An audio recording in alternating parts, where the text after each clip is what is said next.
Welcome. Good morning, everyone. Welcome to today's COP. Thank you for joining us for today's session. As you can see, the title for today's COP is Doing More with What We Have, Creative Pathways to Wellness. We're delighted to have you with us for today's discussion. This COP is sponsored and facilitated by Growth Partners, NHTAC, and the New Hampshire Department of Health and Human Services. And we appreciate their continued support in bringing these learning opportunities to our community. Before we begin, though, we want to go over a few housekeeping items. Today's session is being recorded, so please keep your microphone muted unless you're speaking or participating in one of the breakout rooms where there's an open discussion. We encourage you to participate throughout the session by using the chat, reactions, and other Zoom engagement tools that are available in this meeting. Your insights and questions help make these conversations richer for everyone. We'll be saving some time for discussion and questions in this main room later in the session, so feel free to note any thoughts or questions that come up as we go along. I also want to remind everyone that you must remain for the full session and complete the evaluation at the end in order to receive CEUs. We'll share the evaluation link before we conclude today's program. Now, it is my pleasure to go over the learning objectives for today. So the learning objectives, as you can see on the screen, is to understand the Substance Abuse and Mental Health Services Administration's 8 dimensions of wellness and explore ways to integrate them into low-cost artistic programming. Also develop skills for creating and facilitating peer-to-peer art groups, examine how art can be used as an effective recovery tool, and engage in an interactive art-making experiential. And to discuss and cover these learning objectives, we have 3 excellent presenters joining us today, and we are going to cover their bios as we present them. So first we have Patricia Eisner, who is a certified recovery service worker, staff mentorship and supervision manager at Archways. Tricia joined Archways in 2018 and is a certified recovery support worker, kinship navigator, parent educator, trainer, and certified peer recovery support supervisor.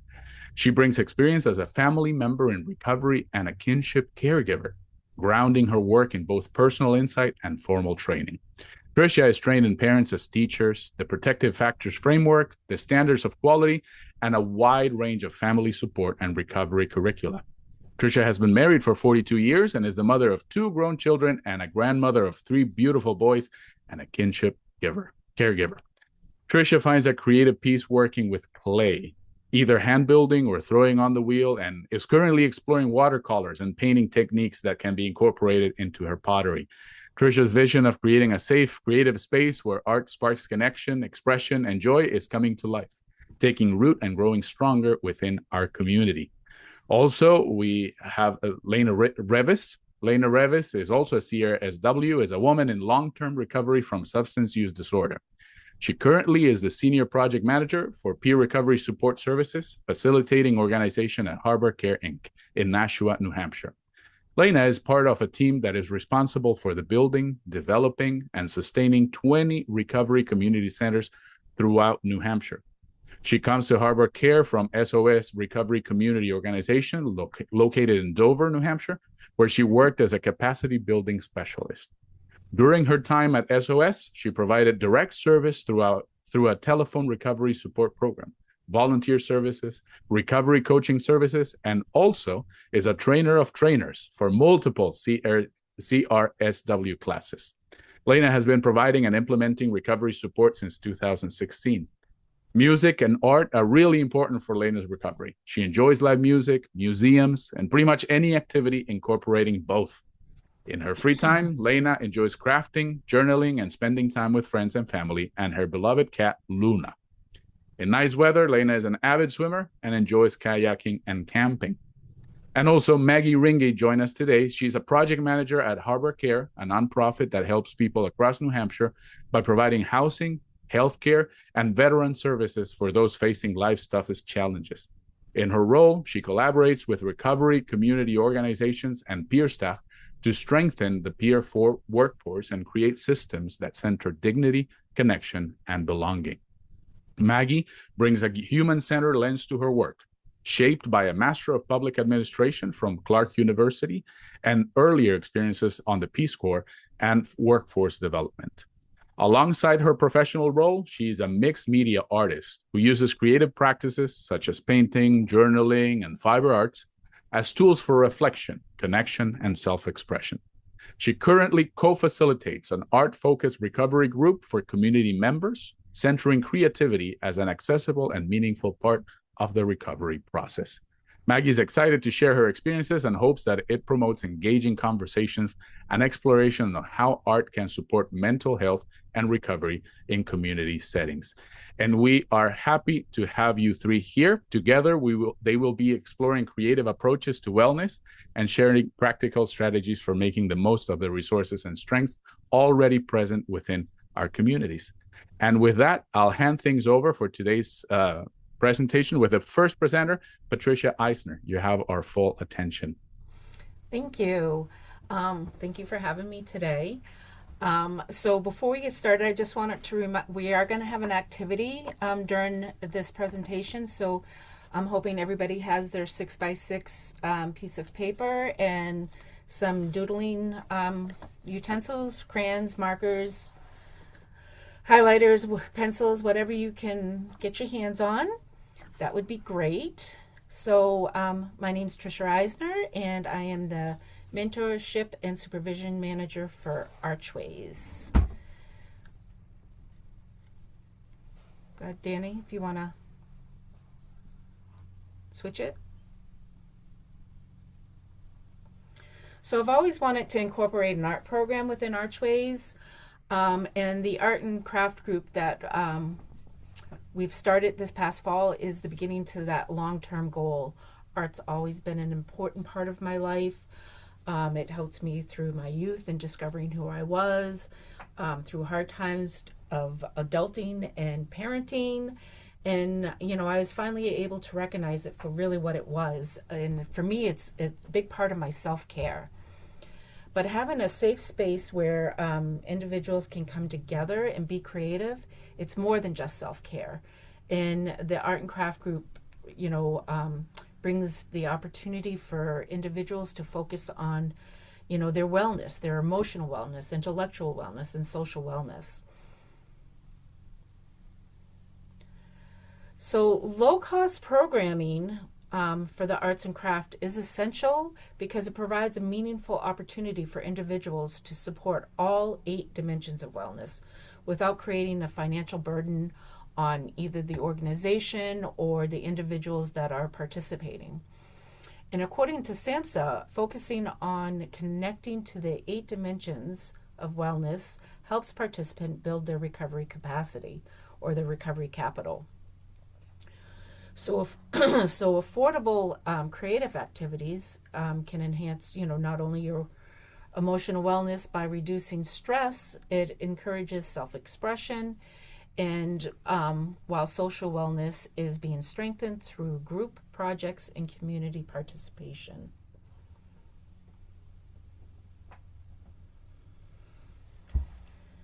So with limited funding and statewide budget cuts that we've all seen, really constrains resources for auxiliary programs like ours. And the challenge drives us to be more creative and resourceful with what we have. This fosters environmental wellness by promoting sustainability. So our program uses recycled and inexpensive materials.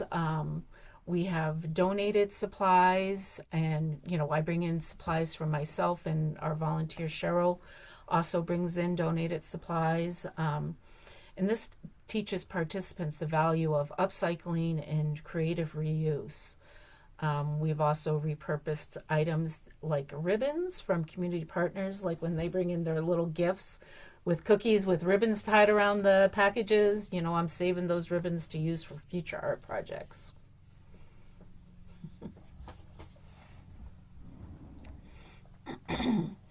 So we schedule to meet the second Saturday of the month from October to April, from 10 a.m. to 12 p.m. So this is designed to help our community come together during those long winter months where, you know, we tend to isolate. And this creates an opportunity to strengthen our social wellness during those times. The program is facilitated by myself and Cheryl, who graciously volunteers her time. So each meeting, we have a unique project to create. There's absolutely no experience necessary for any of these projects, and all supplies are provided.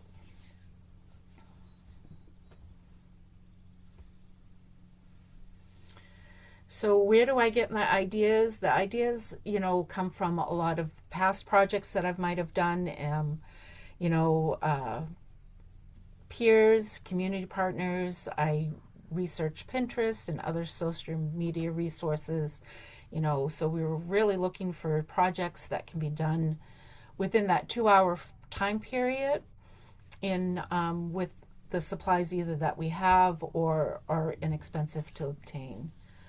We did get some support from Harbor Care for our startup funding, and they helped, with some supplies that we didn't have and some other costs for piloting this program. So we keep our costs down by reusing materials, using the donated materials. And as the more we do projects, we collect those supplies, right? We save them and we use them over, like you'll see in some of our projects.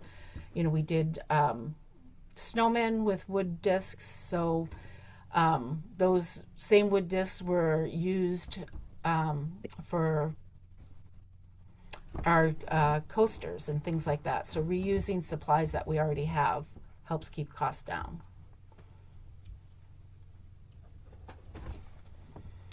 So now we're going to go into our breakout rooms. And this is where our 6x6 piece of paper and our markers, pencils, or pens we're going to use. The objective of this is to spend time socializing and connecting with our peers. And, we're going to create the first step to this project. So while connecting with your peers, I want you to color or doodle on one side of the paper. Don't overthink it. Just have fun and try and fill the whole space. So in this activity, it promotes your social wellness, emotional, intellectual, and physical wellness. So I want you guys to go out, have fun, and we'll come back together and do the project.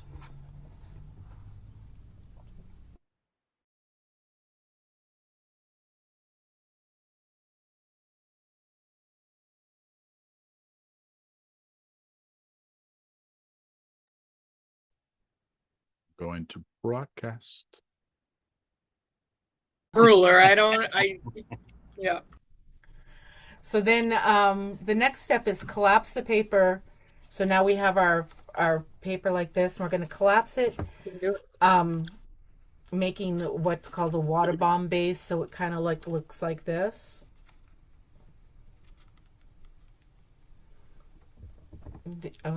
Danny, you want to go to the next slide? Is everybody with me? I can't see everybody's face. All right, so now we have our triangle like this.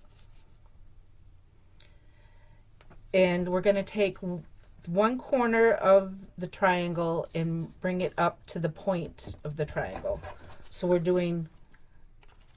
it's backwards. So we're going to take this corner and bring it up like that. And we're going to do the same for this one. Fold it up.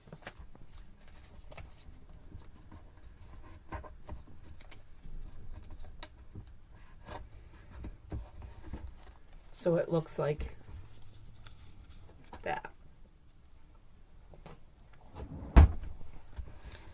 Then we're going to flip it over so it's upside down, so your pointy is pointing towards you, and then you're going to gently lift from the bottom corner.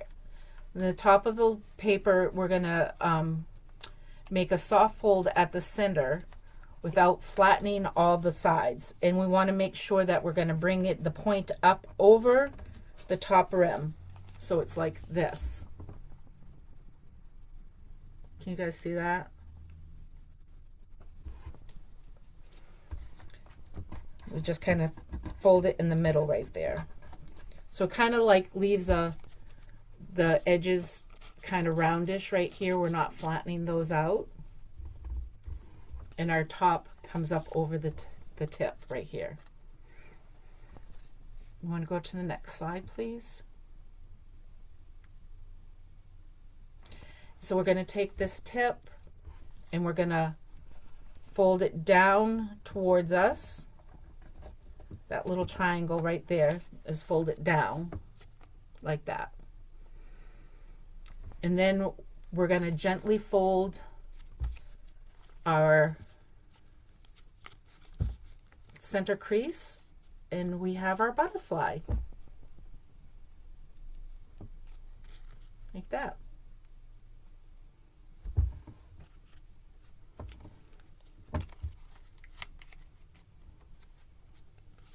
Trish, you're good at that.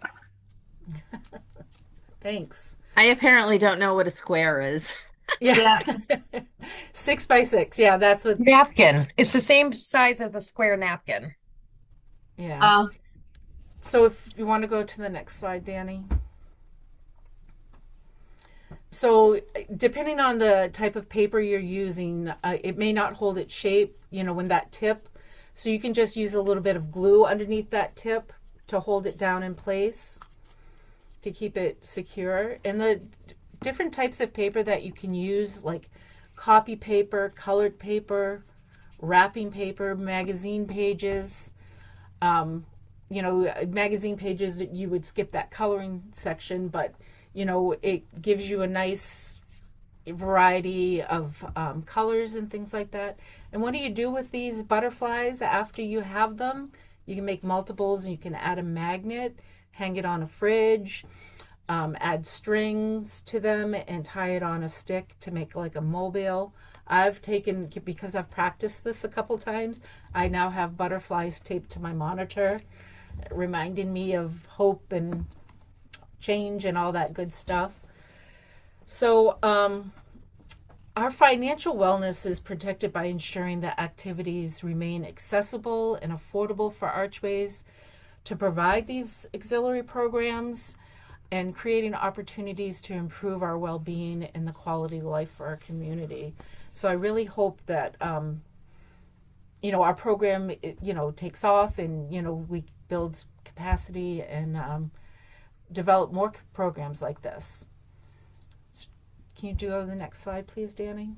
So arts and crafts is not about perfection. So don't be upset if your butterfly didn't come out perfect. Arts and crafts is really about the courage to begin, the patience to continue, and the joy of creating something that didn't exist before. And I just had this conversation with some of my staff this morning that it's really not about the product, it's about the process. So I hope you all enjoyed it, and if you have any questions, let me know.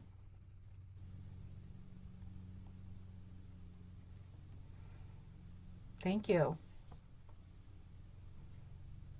I couldn't figure it out, Trish, so I made it a shirt.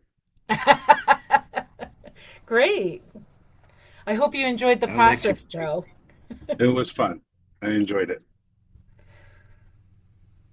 Thank you very much, Tricia. As she mentioned, this is the time if you have any questions. If not, we can move on to the next portion of our presentation today. So for the next, we have Lena Rivas. Thank you. Can you guys all see my slides? Yes, good. Okay. So doing more with what we have, creative pathways to wellness. I am Lena Rivas, and thank you for that wonderful introduction, Danny.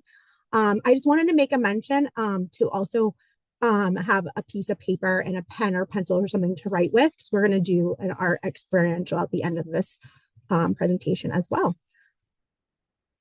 And Maggie will be going over our objectives. Thank you, Lena. Hi, everyone. Thank you so much for joining us. We hope that you'll have a lot of takeaways from the presentation today, but here are our main ones. We hope that you will be understanding SAMHSA's 8 dimensions of wellness and explore ways to integrate them into low-cost artistic programming, develop skills for creating and facilitating peer-to-peer art groups, examine how art can be used as an effective recovery tool, and engage in an interactive art-making experiential. So very similar to Trisha's. The 8 dimensions of wellness are interconnected and have an impact on your overall health. For example, worrying about money, which would be your financial wellness, can cause anxiety, which impacts your emotional wellness. Anxiety can then lead to medical problems impacting your physical wellness, which then may lead to trouble in your work. So it's important to try to create a balance between the dimensions of wellness. And that may mean different things to different people. It's really kind of trial and error. But as an example, balance could mean making sure that you have time in your life to do things that make you feel happy and fulfilled, while also maintaining your financial wellness, physical wellness, etc. Per the SAMHSA definitions, physical wellness is defined as caring for your body through regular activity, proper nutrition, adequate sleep, and routine medical care. Emotional wellness is defined as understanding and managing your feelings, coping effectively with stress, and maintaining a positive outlook. Social is building a sense of belonging, nurturing meaningful relationships, and contributing to your community. Intellectual is engaging in creative and mentally stimulating activities, expanding your knowledge, and lifelong learning. Spiritual is finding purpose and meaning in life, exploring your personal values, and developing harmony with yourself and the universe. Occupational, achieving personal satisfaction, enrichment, and fulfillment through your work, studies, or volunteer activities. Financial is effectively managing your economic life, understanding your finances, and reducing money-related stress. Environmental, finally, is occupying and creating pleasant, safe, and stimulating environments that support your well-being. Because they're all interconnected, being able to support wellness using art and creativity can support health and wellness all throughout these 8 dimensions. And we will explore that further as we go. Lena, next slide. Thank you. So Maggie and I run a women's group called Dragonfly Recovery Group. We go into that group understanding that wellness is holistic. It includes physical, mental, and spiritual well-being. It means fueling the body, engaging the mind, and nurturing the spirit. And so we take those 8 dimensions of wellness and integrate them into our Dragonfly Recovery Group. That is for women, and lots of times the women at Cynthia Day facility are in either prenatal or postnatal natal stages of life. Sometimes that they're not pre or postnatal, but they have children that live with them in the facility. And so we run this Dragonfly Recovery Group, knowing that women often face unique stigma around substance use. Traditional roles such as mothers and caregivers and family organizers can increase pressure and shame. And these expectations can make it harder to seek help or feel supported. And so while we're running this group, we're understanding that women do face this unique stigma and have a lot of different issues and need support surrounding parenting, motherhood, and their recovery for themselves as also being a caregiver at the same time. Without creativity, humanity would quickly descend into a static existence devoid of innovation, expression, and ultimately progress. This is a quote from Brad Holland. I love it because it's very dramatic, and for me, art is such a personal experience that I want to share with everyone. And one of the quotes that I love about creativity is from Brad Holland.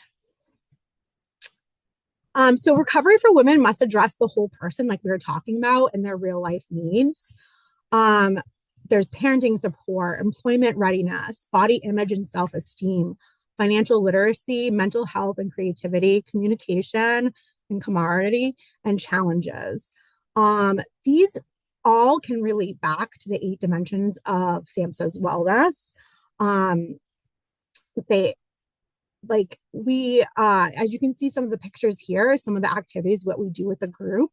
And there was a recovery project with Harbor Care where groups of people did recovery canvases, where we passed out canvases and paint and all the different supplies for them to create a work of art, and that is now hanging at one of the Harbor Care buildings in the clinic. And several different departments in Harbor Care did this project. So this was the picture of the girls from the Dragonfly Recovery Group, and this is what they painted together as a group. The other pictures you're seeing is one of our most recent projects that we did with the girls, which is painting rocks for the garden. One of the things I love about our Dragonfly group is that it's different all the time. We do have a curriculum for the program, but we are constantly adding to it and changing it. One of the challenges that we have in group is that you never know how many girls are going to be there and how many babies or how many toddlers are going to be in the room, what's going on for that day. And if the same girls are going to be in there, because there's a turnover rate since it's a rehabilitation treatment center. So sometimes we get girls for months and months at a time, and other times we get girls for just a couple of weeks. And so we never know who we're going to see in group, and that can be a challenge to create projects that people will really like and engage in. So we have created working agreements where we read about what we are going to agree to. Like, we're going to have a creative space. We're going to practice active listening, where it's going to be a judgment-free zone. And we ask the women to make those working agreements with us. And we go over them at the beginning of every group, because like I said, women often are changing. And we also ask if they agree with them, if they want to add anything or change anything. And that talks, and I think it teaches about that communication and that support in each other for our class, and that respect for like the supplies and each other. We discuss all different types of things through our art projects. Like, one of the things that you're seeing here is that we're painting rocks. And we came up with this idea because one of the girls in group, she doesn't engage all the time with some of the art projects. So I can tell which ones that she really likes.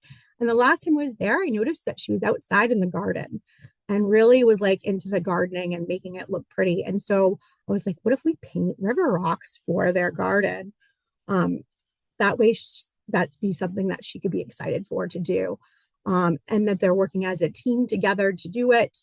They have their each own rock with their own creativity, but then they can place them together as a group in the garden outside. We do also things like financial literacy that we were talking about, that Maggie mentioned. One of the 8 dimensions of wellness is financial.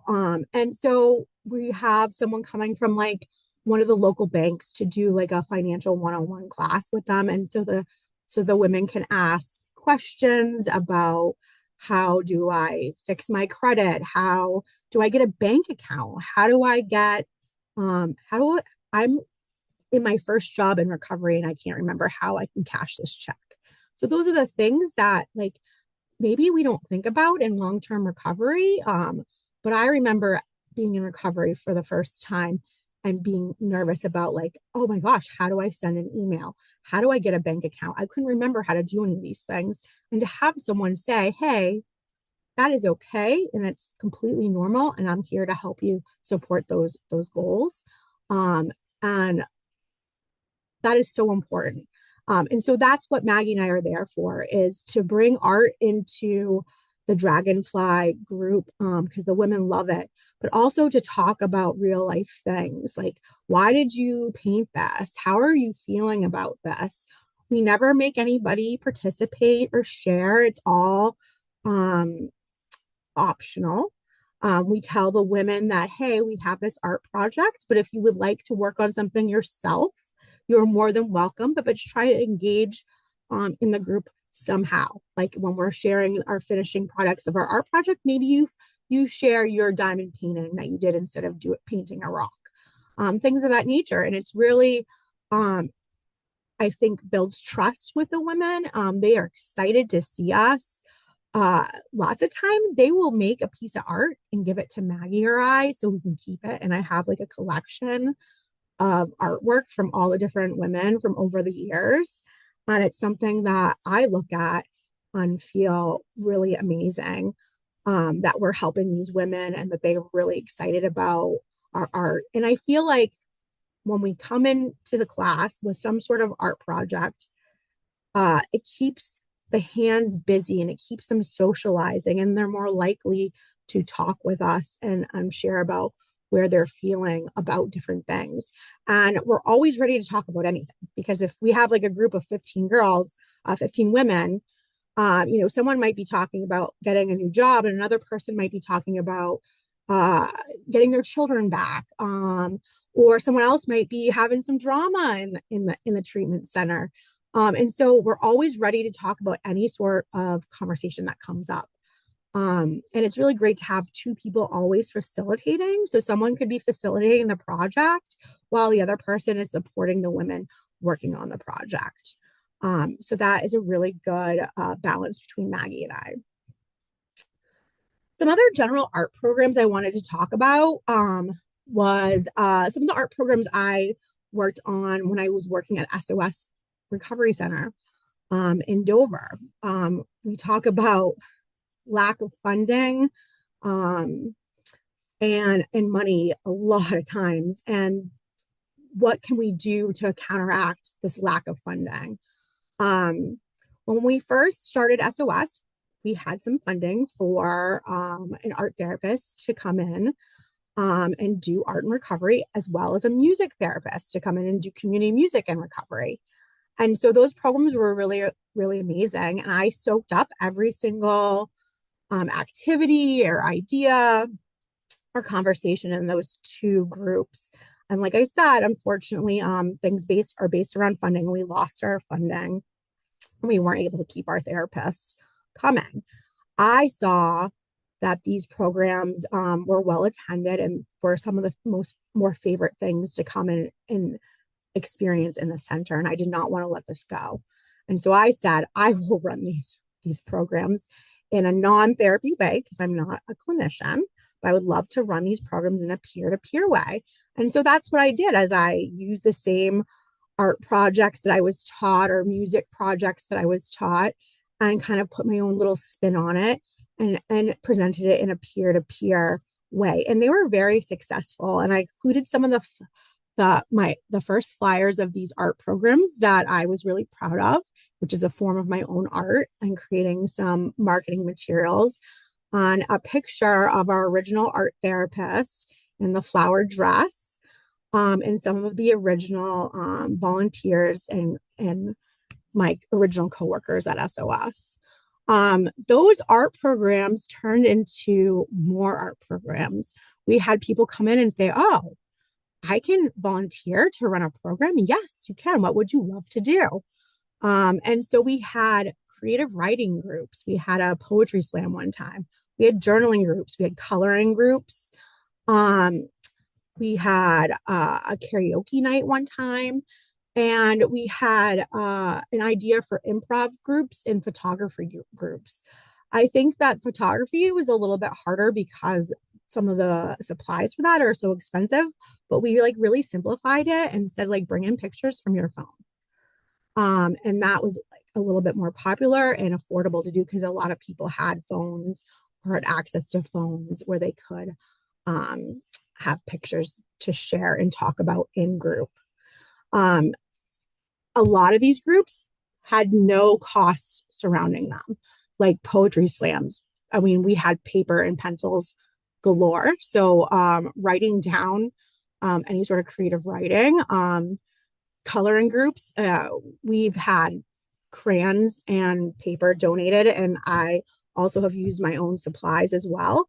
So a lot of these groups, like I said, had very little overhead, which was really helpful. So SOS Recovery Community Organization. This is a picture of one of the first groups, a series of pictures of one of the first groups I ran. And like I had said, unfortunately, our therapist we lost funding for. And so I decided I had these canvases and these paints that were donated and I wanted to use them. And so I picked a quiet corner of the center and I put some peaceful instrumental music on. I believe it was Mozart Nocturnal Lullabies. I felt like I was like setting the mood. If I could have done the lights, I would have.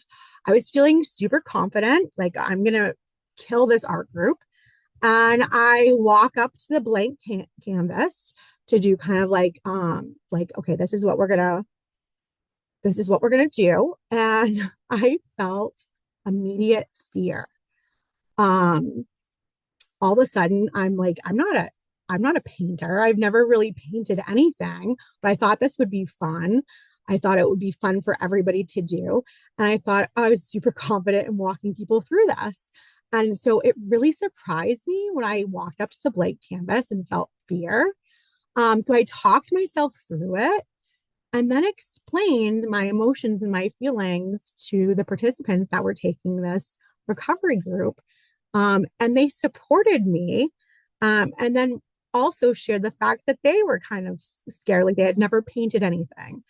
And it was really interesting first class. And I think that is essentially like that peer to peer, like I expressed my emotions and they expressed theirs and we supported each other through it. And we ended up with some really cool abstract art. These are the 3 of the paintings I had done while being at SOS. And the first one is actually been donated to the first volunteer of SOS. His father has it hanging in his in a room of his house. And I think one of them I gave to my mom, and the other one is probably still possibly floating around Dover SOS at some point. Maybe it's like an Easter egg. One of the employees can kind of find it. I'm not sure if it's still there or not. But the participants were very proud to display their art. I think one of the coolest things is like looking at a group of people that you would maybe not think would hang out together or have things in common with each other, or even things in common with a painting. And they're showing their friends their collages and their artwork when they come into the center. Hey, come over here. This is hanging on the wall. And so one of the things that was really important about this is that social connectiveness, sharing informally and formally. Some of the other common themes are like teamwork. Like some of the participants helped me set up. Some of them helped me clean up. We had a person come in to do some community service, and he created us a wall where we could hang artwork and display it. And like I said, it would be amazing to see a participant come in with maybe some friends that have never visited the center and say, hey, come over here and look at this. This is what I did yesterday. So this has been, it was such an amazing thing to be a part of at SOS. And I'm going to hand it over to Maggie. Right. So this is the fun part, I guess. How are you going to purchase your physical donations or your physical supplies? We talk a lot about donating. There's grant funding and financial resources, physical donations, and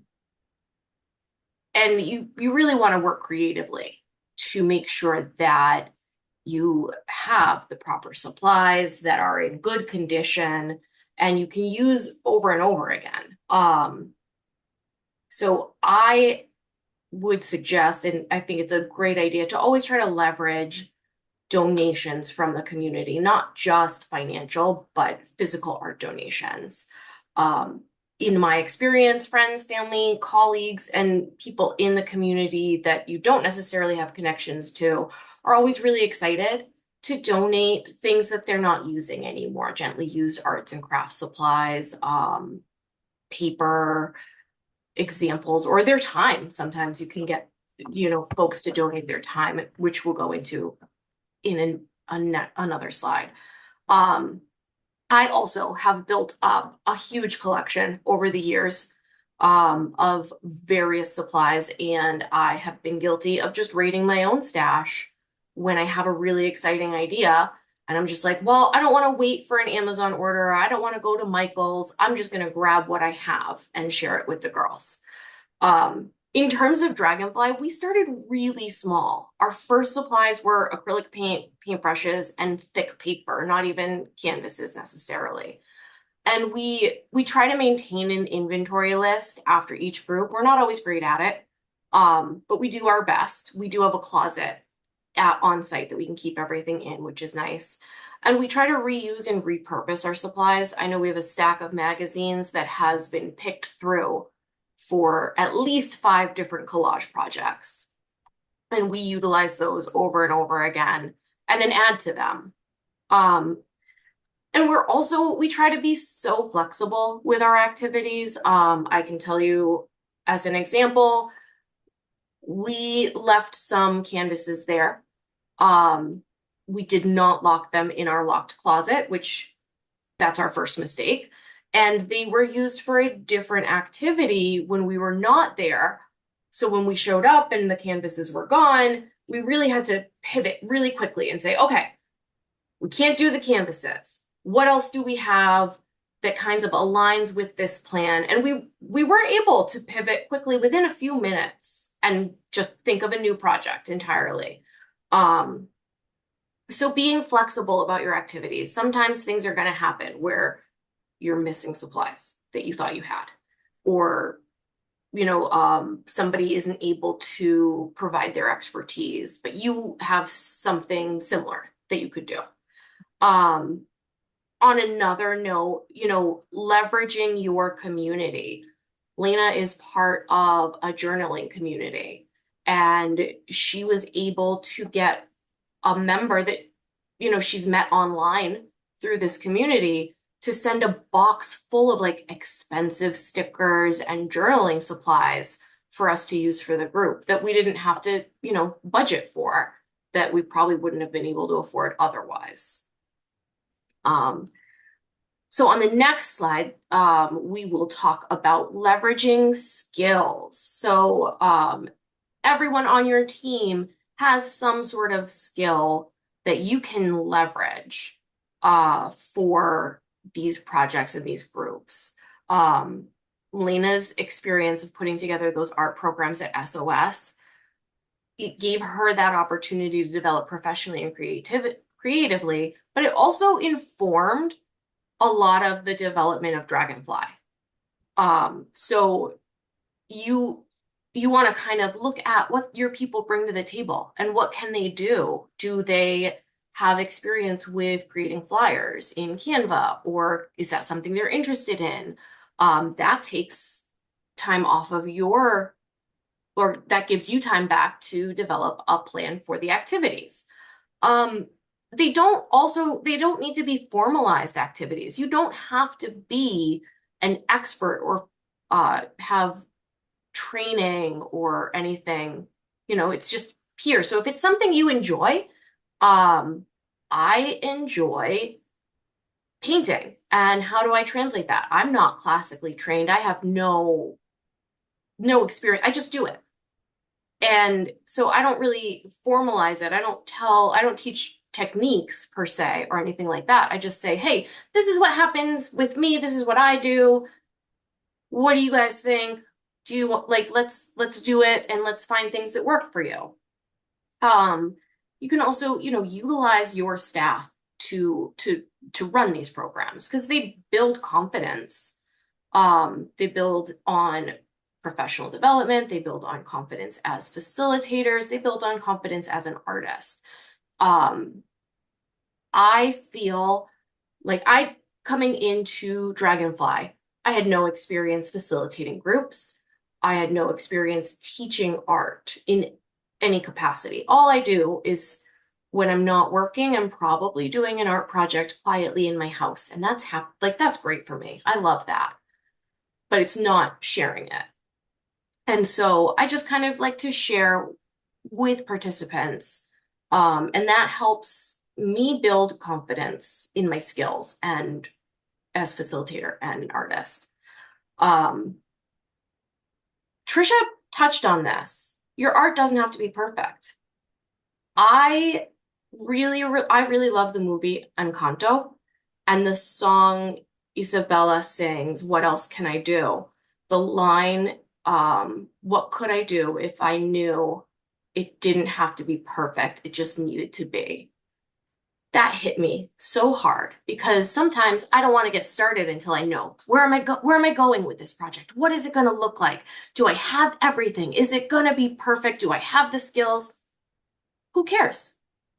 Doesn't have to be perfect. It's going to be messy. It's not the first time you do something, it's not going to be great. Might be great, but it's not going to be like professional. It just has to exist. So put it on the paper, because what matters when it comes to your expressing yourself is that it happens. I have used art my entire life, whether I knew it or not, to support my mental health. When I realized what art did for me, because I used to wait until the perfect project idea, wait until the inspiration struck. So I would make art, once every 6 months because I was waiting. When I realized in times of personal upheaval, specifically when I realized I was in an abusive relationship and had been for 10 years and needed to relearn who I was, basically. I learned how to create tools for myself and my mental health using art. So in these, you can see there's a couple of pictures. I made a little game for myself. At the very bottom of the bottom, I needed something to if I was spiraling, to pull myself out. So I made this little sheet, and it's kind of small, but it says roll for dopamine. And I grabbed a D20, a 20-sided die, and I wrote down all of these things that I knew I could do if I was feeling sad. And then I timed it, I made up rules, and I would roll that dice. If I'm just spiraling and I can't figure out what I need to do to get myself out of it, roll the dice, and an activity would be there, and I could roll the dice again to pick a time limit, and I'd set a time and I'd do something, and it'd pull me out of that spiral. And it's creative. And the colors, I chose colors that I thought were fun. And I didn't use it for very long, but having it, knowing that it was there, just really helped pull me out of that spot, that really terrible spot. Professionally, in this top right corner here, I have what I call my little zine of reminders. And this is something that has helped me with my work and with my interpersonal relationships with work. Because I carry it around with me. I created it with stickers and markers and drew little reminders in there about, hey, did you eat today? Did you take your medicine today? What do you need in this moment? Because if I'm not asking myself those questions, I could spiral, I could snap at a coworker. And so I carry that around with me. And it was a fun little thing to make. And it's a fun little thing to have in my pocketbook so I can pull it out at any time and say, oh, yeah, you know what? I didn't eat breakfast today. Or, oh, I missed my second dose of medication, and that's why I'm feeling a little bit frazzled. And I can manage better.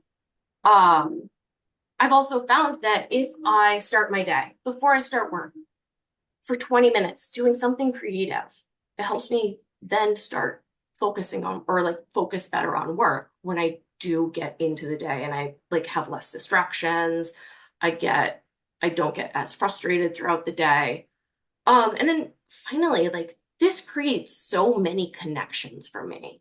The moment I start talking about what I do artistically, people get excited. People will, even if they can't relate to the art itself or to the process itself, they still want to share with me what they do if they have any creative projects. And it's just a really fun way to connect with people.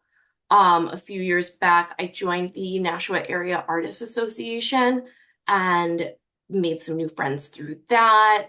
Got to go to like learning presentations and groups where I picked up new practices that I didn't think I had never thought of before. And then this third picture here, it's one of my favorite pictures of myself, is I was invited in July 2024 to participate in a street art battle that was hosted by Positive Street Art. So myself and 5 other artists were given a canvas, a time limit, and paint, and we competed in an hour span to create a picture that represented summer. And I'm really excited. I won 3rd place. So it was a really exciting experience. And I got to like meet some other artists and experience a time limit and a challenge with other artists and other styles. And that'll be next slide, Lena. Thank you, Maggie, for sharing your personal story. My personal story started off when I was little. I have a parent with mental health issues and another parent with SUD. I was the only child. And after my parents divorced, it was just my mom and I felt very lonely most of the time with her mental health. You know, she suffered from depression, bipolar,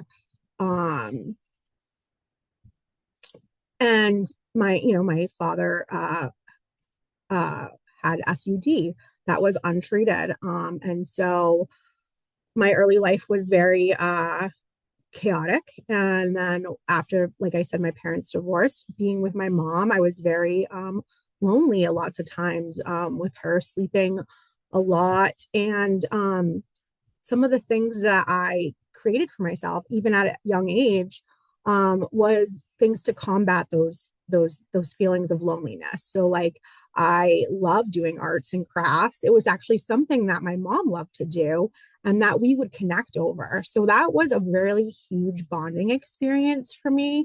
And that I would create things for myself when my mom was not able to be present with me, which means that my stuffies, my baby dolls, became students in my art class. I felt a sense of comfort and safety in having those activities. And when I was more older and more of like a school age, I was able to be doing art classes in school or like after school programs. They had lots of options for arts and crafts. And so I was always bonding with the teachers or other students over arts and crafts and being creative. One of the things that was actually a really huge value add to me was being told, oh, that's so great that you are so creative, you're so talented, and you that's it made me feel celebrated. It was something that I was valued for. A lifeline in the art was a lifeline for me. My mom was interested, so a new project could pull her out of that depression. That was a huge thing for me. If my mom was out of her depression, I ate healthier. I had transportation to school activities or things like doctor's appointments or counseling appointments. And that was really helpful for me because I wouldn't be having to be embarrassed to ask for rides or transportation. I never wanted to be that girl that people felt sad for because my mom had such severe mental health issues. I really wanted to act like I could take care of myself, and I did that at such a young age. And I feel like once again, arts and crafts and these creative fun programs let me be a child for a minute. It let me relax. I didn't have to think about taking care of my mom or taking care of our apartment or feeding myself.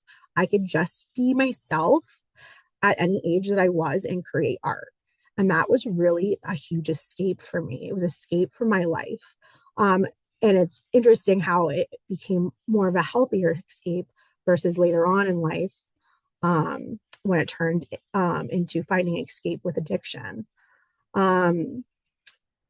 One of the things that was really helpful was it's creative and fun. Like I had said, anything can be kind of art. So I would create props to immerse myself in fantasy worlds. So like the big box that maybe a neighbor's refrigerator came in would turn into a spaceship, or a special school bus that had magical powers, like that cartoon that we used to read in the books and see on the TV in the 80s with the magical school bus going into different things.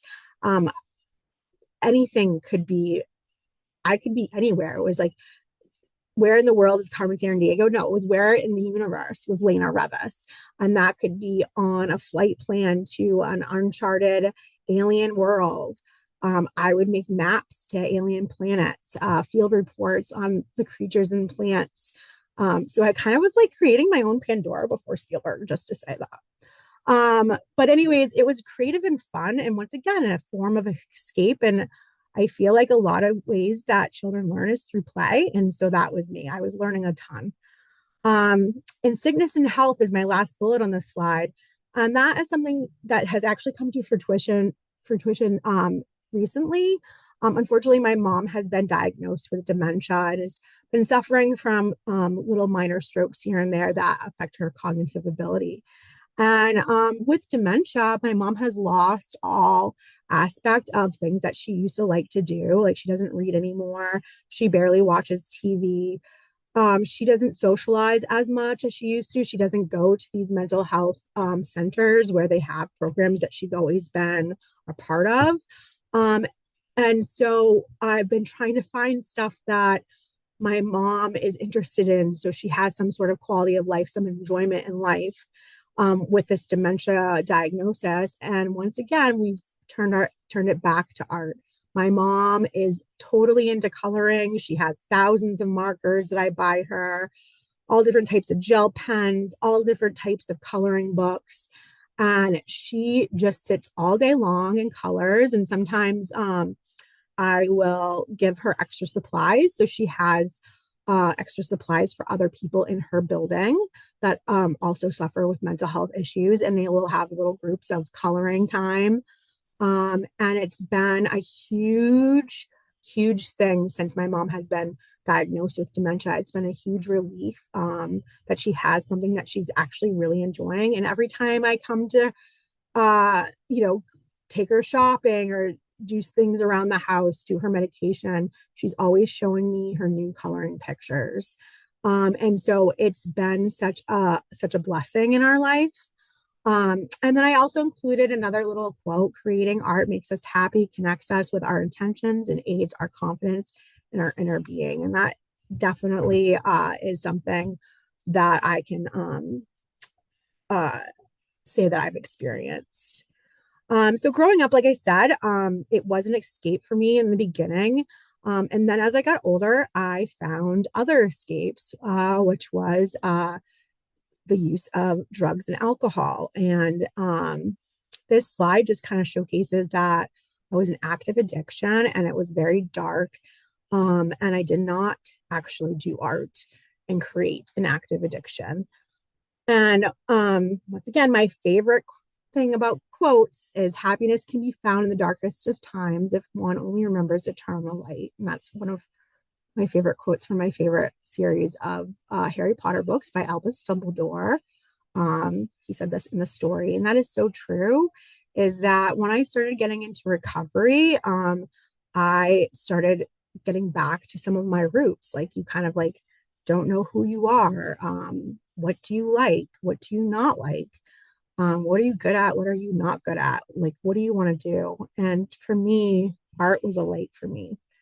And so that experience at SOS not only helped me professionally and helped the participants and the volunteers at SOS, but it helped me personally in my own personal recovery. I started seeing the art therapist, and it was the first time I actually spent my own hard earned money on something healthy for myself. Where unfortunately insurance doesn't cover things like art and music therapy. So I paid out of pocket for it. And to this day, I'm very proud of myself for doing that. I experienced wonderful therapy through an art therapist, and it was fun and engaging. And I just felt so much healthier from experiencing that on a personal level. And I definitely would love to have this experience for everybody. So going to this personal art therapist for I think it was about at least a year, if not 2 years in my recovery journey, um, really helped me in my own personal recovery, but it also helped me take those ideas and those art projects and the feelings and the conversations and bring that into my peer-to-peer art groups as well as a peer-to-peer specialist and not a clinician. And I just really enjoyed it and I really valued it. And I really recommend it. Even if you just do one session, like try out an art therapy session, try out a music therapy session and see what you get out of it. It's really quite an interesting experience. And hey, if you don't like it, you don't have to do it again, but you can at least try it one time. I definitely recommend that. And so I just wanted to conclude that was my personal story on how art and creativity has helped me personally and also professionally. And I think the next slide, I'm going to hand it back over to Maggie, and we're going to have some fun and do an activity.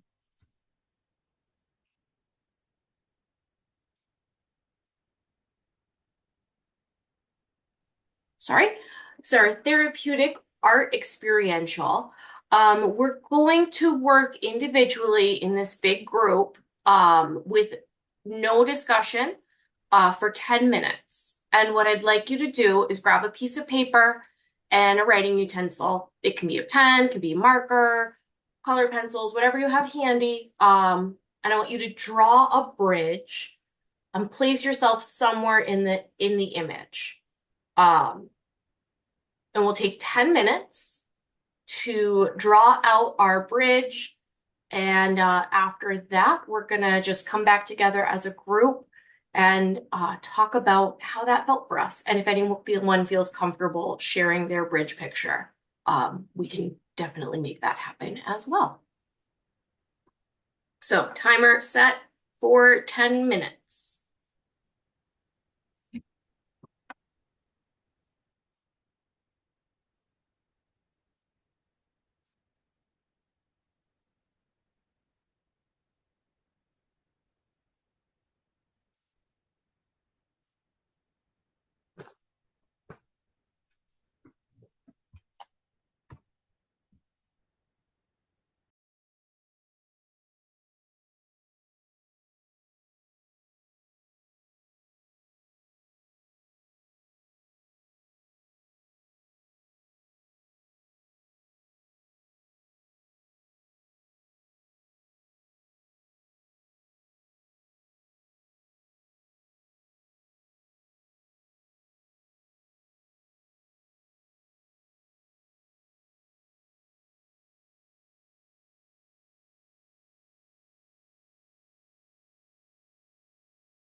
Right, we've got about a minute left just to give you all an update here.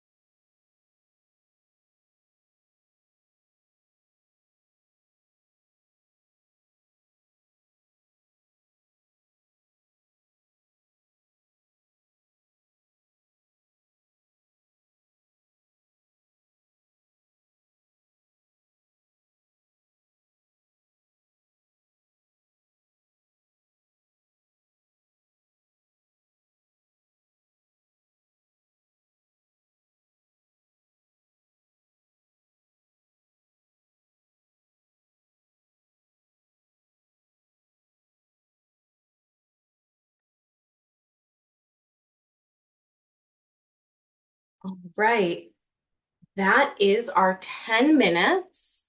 And I would love to hear how that experience was for everyone. And if anyone wants to go ahead and show what they came up with, would love to see it. So come on ahead, come off mute if you want to chat, if you want to join this conversation and just jump in. So I don't normally draw. I don't ever get time to sit down and like play with crayons and paper. And this is what I drew.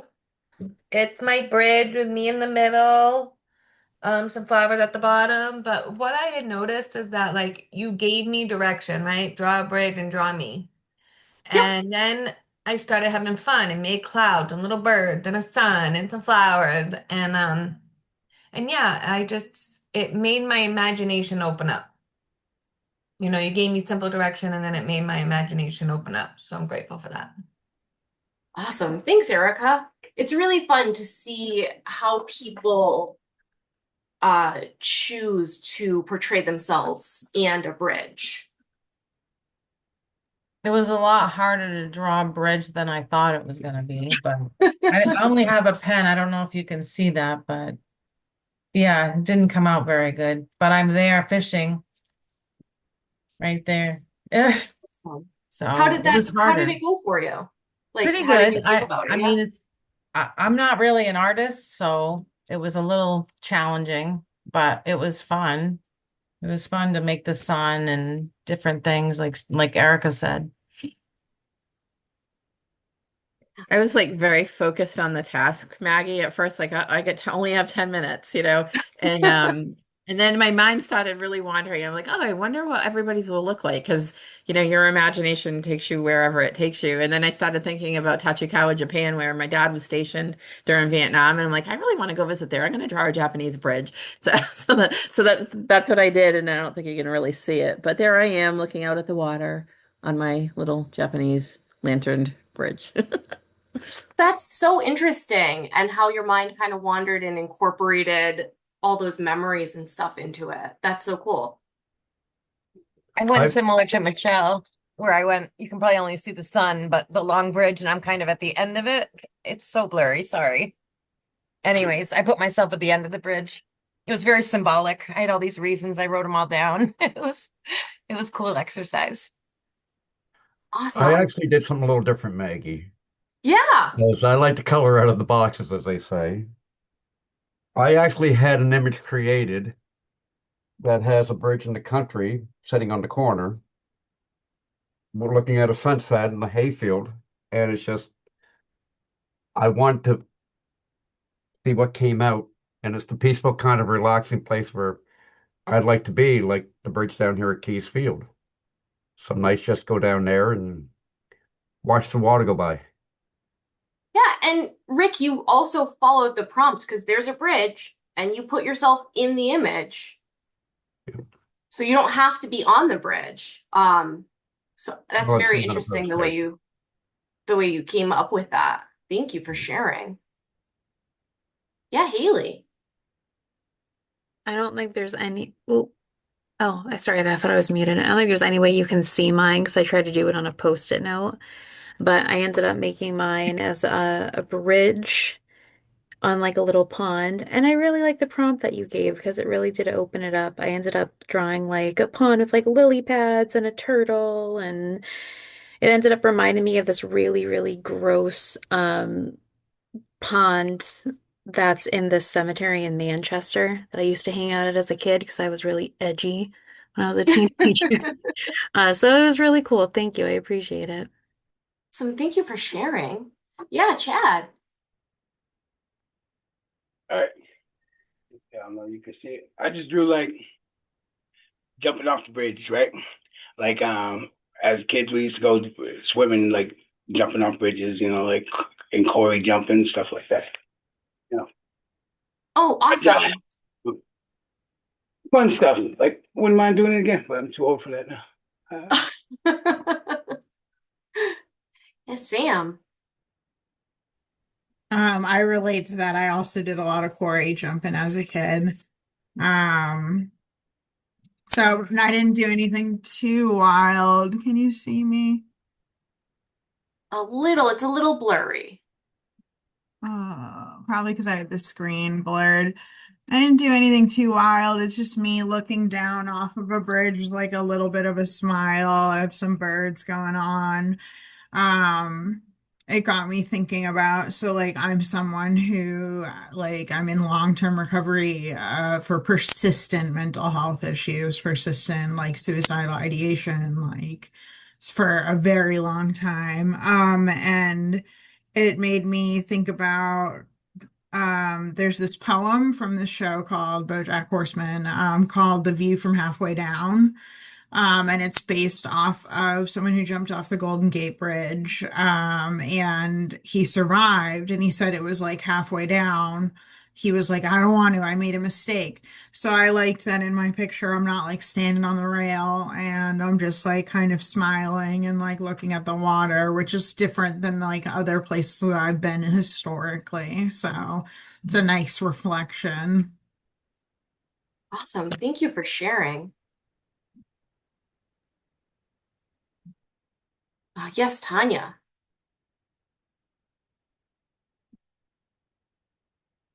So I started out by just following directions. So I drew the bridge and I drew myself in the picture. It kind of got chaotic. I'm not sure if you can see it or not.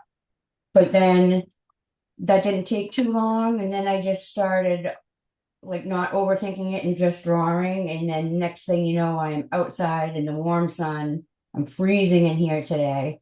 Then there's flowers around me. Then my dogs ended up in the picture. So I just started without overthinking it, just adding all my things that give me comfort and joy. So I really liked it.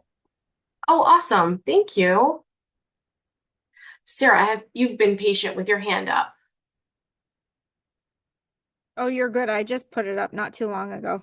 I almost didn't share, but so I did too. I started out with direction. I drew the bridge and then I drew myself on it. And then I was like, I look like I'm just like lonely on the bridge. But I drew myself like, I'll see if you can, it's like up here. So like I drew myself at like kind of the beginning of the bridge. I'm going through some life stuff right now. And then I decided to draw my dog Luna on there, and my daughter, because we're all going through something. So we just lost, last week we lost my oldest German Shepherd. She was 13. We had to put her down on Tuesday. So we're all like kind of at the beginning of the bridge going across to like get to like our new, kind of like a new spot without Bonnie. So learning to like get over it and be okay. Thank you, Sarah. It's really really touching, and appreciate the share.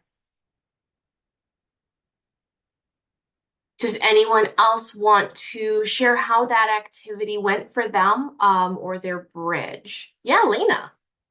Hi. We've done this activity a couple different times in a different venues. And so I love doing this because every time I do something different with my bridge. And so this time, and it's so funny is that it's not like it's a plan. Like I don't plan ahead of time. I just sit and then I'm like, okay, I'm going to do this activity with everybody else, and something comes to mind. And this time, a really happy memory came to mind. So I did mine in my planner. Um, as you can see, I am an artist, but I cannot draw very well. So there's like stick figures. Sorry, it's like my background. But here's the bridge. And there's this boat with my grandfather and I going underneath the bridge. And on the other side is like more like lake houses. And so it's a really happy memory of a summer at the my grandparents' lake house. And we'd go underneath this bridge, and every single time my grandfather would hit like the horn, and you're supposed to scream and yell.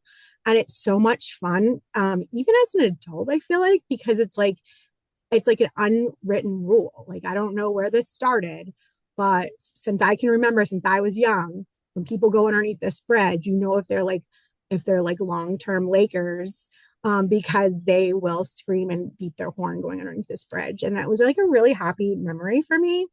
And I haven't I like the last time I did this project, it wasn't that it was unhappy, but just no happy memories kind of came up. It was like something that was more about my personal journey and how I was feeling that day. So this activity, like you can do it so many different times and have different emotions and different feelings and different thoughts, and different experiences every time that you do this. And that's one of the things that I love about this activity that Serena taught us.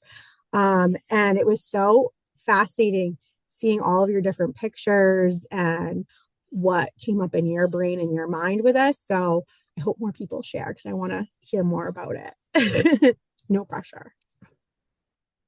It's funny that you drew going under a bridge, Lena, because that's also what I did. Oh, no way. We're sometimes so in sync. It's crazy. We did not plan that.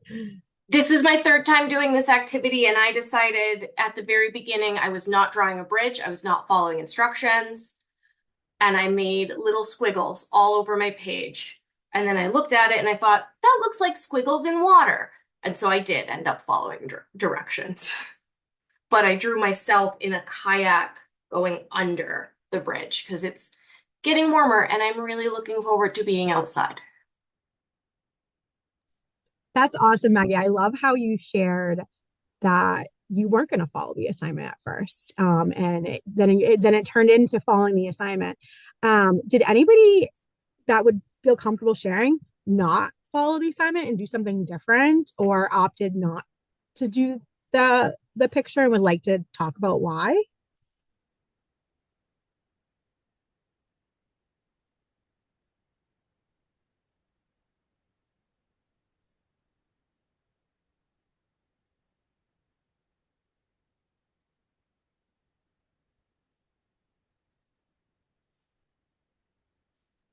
Oh, I don't like silence. It's hard to sit with silence, huh?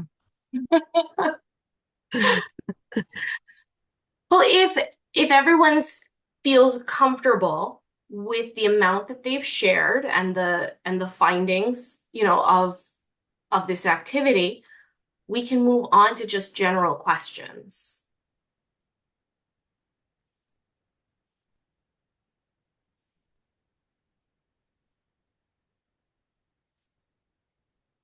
So, yeah.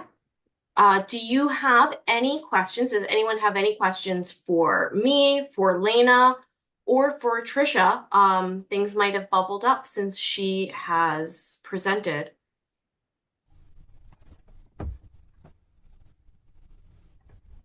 If there's also no specific questions, I would love to hear. A lot of you work in centers or in different practices with participants or clients. Would any of you like to share any sort of art programs that may happen at your center or how you run them?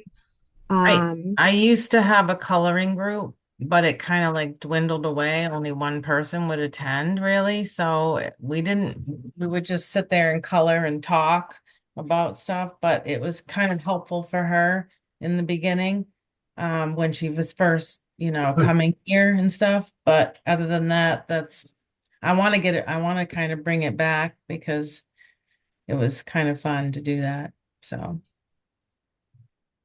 I love that. coloring groups are really helpful. Like let's like sit around a table and talk, but keep our hands busy. Thank you for sharing that. Danielle? Well, I facilitate the play group, so it's a little different participants. But what we found is even when whoever's co-facilitating or myself or the moms or the caregivers get involved in the art, their mood lifts. So we started inviting them to join us when the kids are doing, stamping or whatever they're doing. We invite the families to join us because you just see their mood lift, and then they take that home and want to do more arts and crafts and creativity things at home with their kiddos. So they can feel it instantly, the difference in, joining in versus just watching their kiddo play with shaving cream or whatever it is. Yeah, clay. It's pretty cool. And I love actually, that. we did one group where we had the parents do the art activity. I mean, the kids could do stuff, but it was definitely more focused towards the parents. And it's really cool to see their whole energy shift after experiencing art. I love that. Thank you, Danielle, for sharing that. It's kind of like the opposite of our group. We focus on the women, but we also have like supplies and stuff for the kids to do in case there are kids there. And sometimes it's fun to see the parent and the mom and the kid interact with each other, and how the children will sometimes share their stuff in group as well, just as excitingly as the women do. So thank you for that. Erica? Oh, no, I think Rick had his hand up first. Oh, sorry. Well, we used to have paint night here, and we've been so busy trying to get things organized where we're going. But I think now I'm going to get a hold of the person, see if we can start having paint night again and do it once a month. Because we were getting a fairly steady turnout for that, and people just seemed to enjoy it. We did have tie-dye going on for a while too, but that person is no longer with us.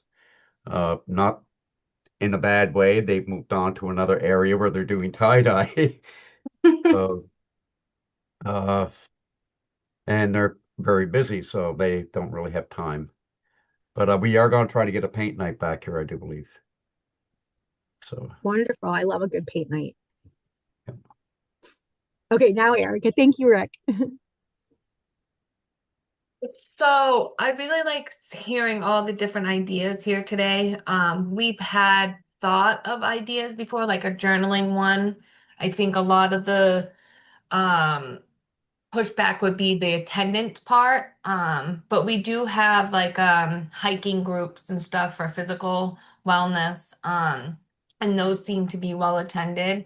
And I do know that like I want to say one Ossipee or maybe Conway, they had a diamond art one that was really well attended. So I just really like hearing all the ideas because I think it's really worth bringing in some of those types of ideas and at all four of our centers. So I'm really grateful to be here today. Thank you so much, Thanks, Erica, for Erica. sharing. Danny, we still have time for a couple more shares. Okay, great. Sam? Yeah, so I joined today. I actually work for SOS, a recovery organization. So I thought it was interesting to hear that you used to work here.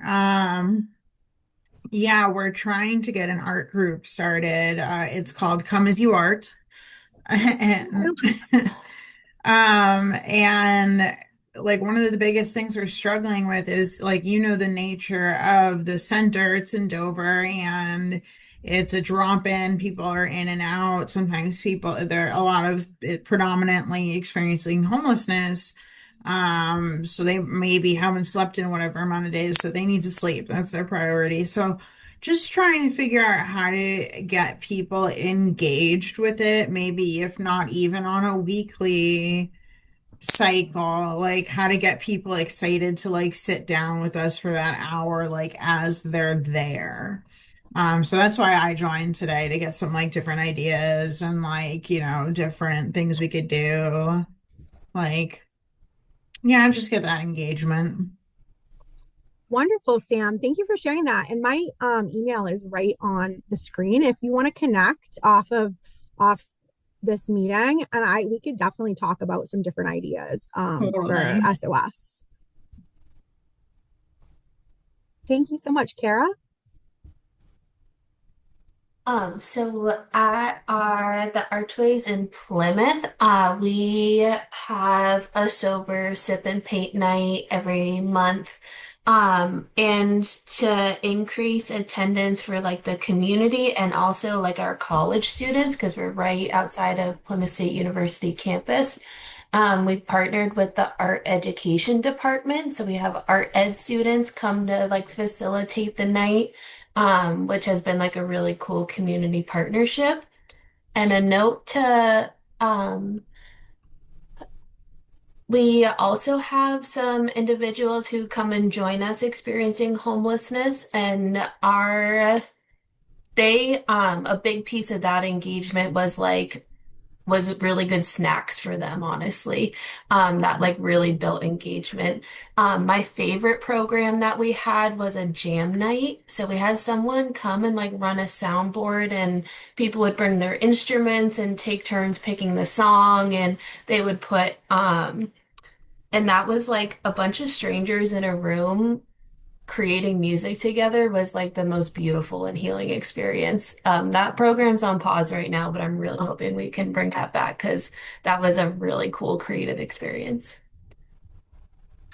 Oh, I love that. I love hearing all the different things that youth centers are doing and all the things that are happening that are very supportive. And once again, just like Sam had mentioned, if anybody wants to reach out to ask for ideas or to just get another brain involved, you could always email Maggie or I or both of us.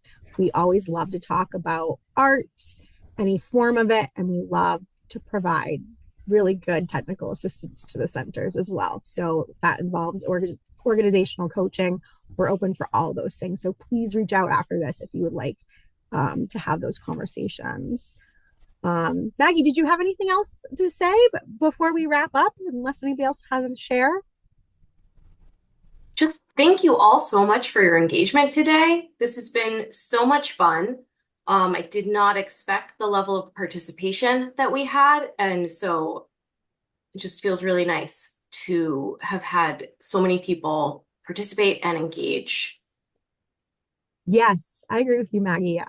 Thank you so much for engaging with us today. It makes for a more robust community of practice, and it leaves the presenters feeling really well. So thank you. Danny? Stop sharing. Yes, thank you very much. And like that, we're coming to an end to today's community of practice. I would like to extend a sincere thank you to our presenters, Tricia, Lena, Maggie, for sharing their expertise, experiences, and creative approaches to supporting wellness. We truly appreciate the time and knowledge you have shared with us today. But also, we want to thank all the ones that joined us today for contributing to today's conversations. Your engagement, the level of participation that was just mentioned, that's what makes these COPs so valuable. Before you leave, please take a moment to complete the evaluation survey that is going to be posted in the chat. And also, as you see on the screen, we would like to invite you to visit nhtac.org, where you'll be able to access the recording of today's session once it's available, along with recordings and resources from previous community of practice sessions. It's also a great place to stay informed about upcoming events and learning opportunities and technical assistance to practitioners, communities, policymakers, and other stakeholders that work across the alcohol and other drug continuum of care. So if the link is posted, I did not see, I'll make sure that it is copied here. Sorry, I had it from Paul. There was an issue with the previous link that we had. As we mentioned at the beginning, to complete the evaluation is required for those seeking CEUs. So yeah, it is posted now in the chat there for you. So we want to thank you once again and for the important work you do in our communities. We hope today's discussion has provided new ideas and inspiration that you can take forward in your work. Have a wonderful rest of your day, and we look forward to seeing you at a future community of practice session. Bye-bye. Thank you very much. Thank you. Thank you.